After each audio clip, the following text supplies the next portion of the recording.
Hey, welcome to another video from SkinnyMedic. I want to do a review for you on the Israeli T3 Bandage. Now, we're all familiar with the Israeli Bandage. Hopefully, if you're familiar with the Israeli Bandage.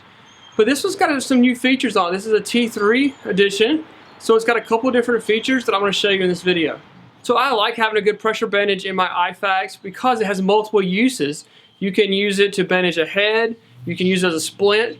Have cardboard, use the pressure bandage like an ace bandage to wrap to hold the splint in place. You can do it for broken ribs. Just be careful and not to over tighten, that way the person can't expand their chest and breathe. That's always bad.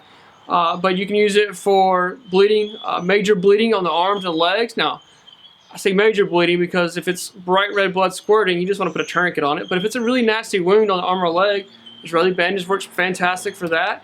And then if you have an injury that's in the shoulders or the hips that's squirting blood and you wound pack it, you can use the pressure bandage there to hold that gauze in place. So one bandage has a ton of features. Alright, so here's what the outside of the package looks like. I apologize, I have already opened this one up to make another video, so I apologize. But it comes vacuum sealed and it is sterile, so it's going to have an expiration date. So when you open it up, you're going to break the seal. Also has directions on the back in case you're not familiar or you're handing it to someone that you're not exactly sure what they're doing with it. So it has directions on the back, which is really nice, and then comes vacuum sealed. So you'll tear the tab, breaks the seal. When you pull it open here, it has another clear shrink wrap that is sealed tight, so it's sealed twice. Again, I apologize, I used it for another video and opened it up. So two packaging here. So you open this package and you have this packaging to be open as well.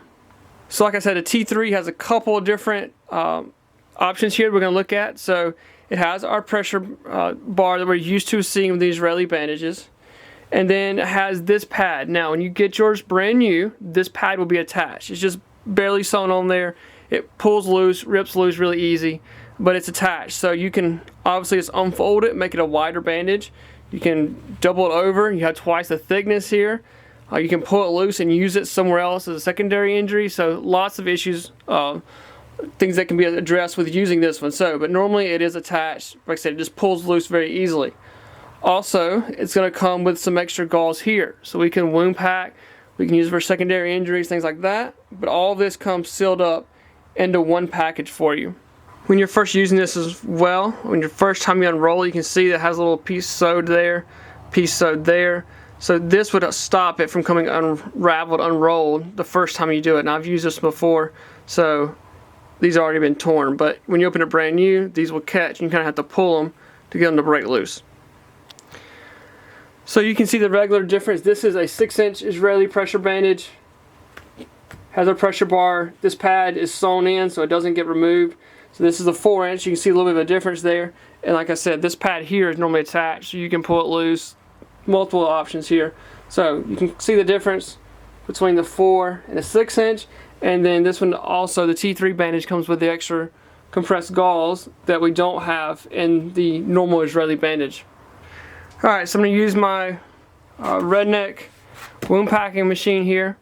So you can see the bone run right through here. So I want to say, before we even get started, that if you have an injury to the leg, arm, whatever, that looks something like this, and it's squirting bright red blood, and you don't feel like you can get it controlled with direct pressure, just put a tourniquet on it. Okay, don't worry about wound packing, things like that. Just put a tourniquet on it. Now, if you think you can hold it with direct pressure and get bleeding to stop and all that good stuff, and then put a pressure bandage, by all means do that, because then you are less likely to have some issues going on, obviously, like we do with a tourniquet. With a tourniquet, you stop blood flow past the tourniquet, so you have possibly they may have some nerve damage, possibly they may lose that extremity. So if we can keep blood flow flowing, so we didn't completely sever the femoral artery here, and we can keep blood flow coming to this part of the leg, then wound pack it. But at the same time, I would hate to see the patient completely bleed out while you're trying to wound pack this wound when you should have just put a tourniquet on it. So the T3 gives us a couple options, and we're going to say this is, a wound here, and we have a wound on the other side, and we can make this the entrance, this the exit, whatever you guys want to do. So we have this pad here that we've tore off that we can put over there for the smaller wound. We have this wound here, so we can wound pack this. I normally just tie mine like a little knot to kind of give you some bulk to get started. Okay, and then find the source of the bleeding, put your finger on it, and then start working gauze in, going east, north, south, west, filling in all the little crevices in there from side to side, top, bottom.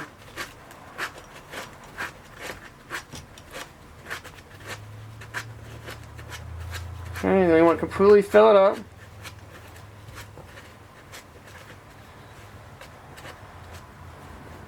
Then, as you do fill it up, create your little mound, because when you put pressure on it, you're going to make it apply more pressure. So we have here. Now I'm going to hold pressure for about 5 minutes or so. When I get done 5 minutes, we don't want any bleeding coming out around this. So we don't want blood, any kind of redness, oozing, anything out around here. So hold pressure for 5 minutes. Now we've got this other smaller wound on the other side of the leg we're controlling with this bandage here. So now we can put our Israeli bandage on. Try to do this one-handed. So here, I go down and catch that other bandage, and then pull it tight to get all the slack out of it. Come in, catch the torsion bar, tension bar. Okay, and then pull it back on top of itself. Okay, and then as you come around, make it wide. Okay. Also, if you want to, you can create that little spin there. That's going to put more pressure down onto the wound where we had the bleeding occur. Then we finish unwrapping it. Okay. Once you get done, it has a little clip that's going to clip in right here. And we're done. So if we see that we still have some bleeding occurring, you do have the ability to unwind this and stick this through one of your last bands you used and start turning. Now you've made a tourniquet. It's going to get tighter and tighter, and then when you get done, you can just clip this back into place and it'll hold. So now we've created a tourniquet, and now we would not have blood flow to the foot or hand, whatever. So if you just create a pressure bandage, then you should still have blood flow going here, which would give you a pulse down past the injury. But if you create a tourniquet, you no longer would have a pulse down there. Alright, so this bandage here normally comes attached to here, so if we needed the larger surface area to be covered, then we could unfold it and it's going to like just like this. So if we had a large wound here, we now have twice the coverage. So I've unfolded it, go up under here, and now when I come across, I can just run across this 5-9 we've unfolded and get the coverage down. We can secure this. Just be careful and don't over tighten it here, because this could hurt his breathing if we over tighten it, because his chest can expand.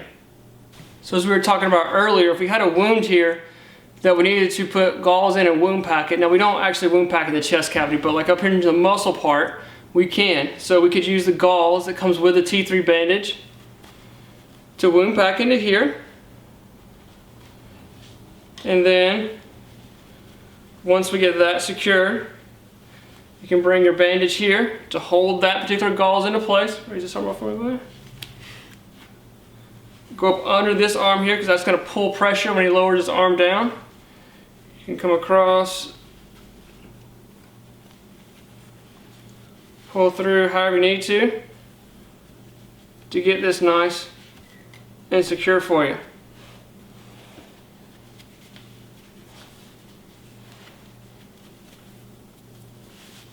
And when you pull it tight and he lowers his arm down, it is going to hold pressure here into the injury. So another thing about the Israeli bandage that some people know, some people don't know, is with this band right here, you'll see some people talking about sticking their arm through there to kind of give you that leverage you need to start across your arm if you're using it for self-application. So put it over the wound that I had,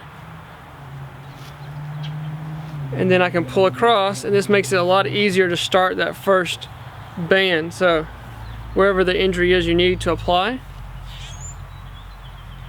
Get this wrapped back up.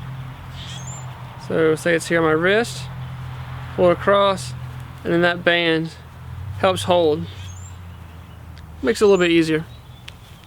So thank you guys for watching. You never know when you'll be the first responder, wearing the right gear and the right training. So just think, all this 4-inch, 6-inch talk I talked about during this video, and not one perverted joke was said.